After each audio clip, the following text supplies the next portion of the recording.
Good to see you again. Are you surprised by the sentence? No, please. Neither were you. Anyone who knows anything about the criminal justice arena knew this judge wouldn't commit political suicide and sentence him to anything other than the maximum sentence.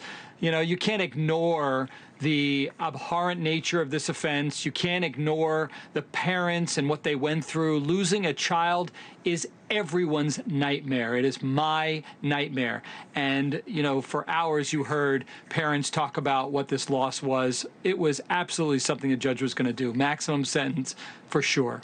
But it sounds like what you're saying is because of the outside pressure, right? Because as a legal matter, in a case, and there is no other, quote, case like this, right? There has been no other case like this. But there were, you know, the parents were asking for home confinement. The prosecutors were asking for exactly what they got here. There were a lot of people who thought there could be a middle ground here.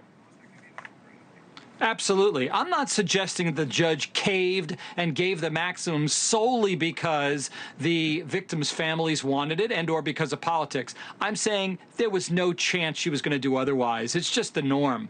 I would have thought it would have been courageous for her to say, you know what, the maximum sentence is typically reserved for people who have committed offenses in the past, people who have done acts like this, maybe similar acts. These people had no priors. Could the judge have sent the same message and given something in the middle of the range, maybe 5 to 7 years? I think that could have been done.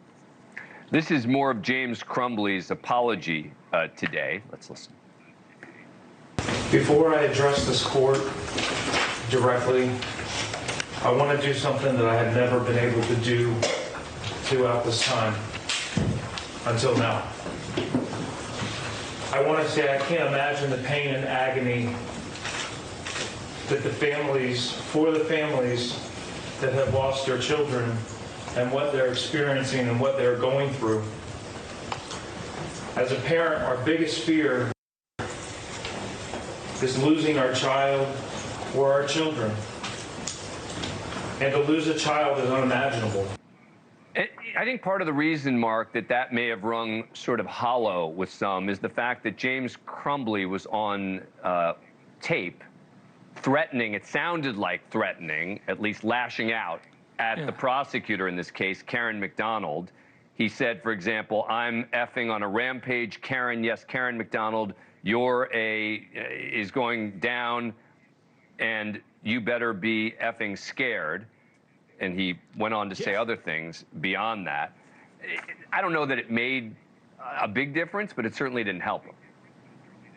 It didn't help. It didn't make a difference, though. And I think both the Crumbleys could feel natural, real emotions for the families. They didn't intentionally want this to happen. Their actions were negligent and criminally negligent.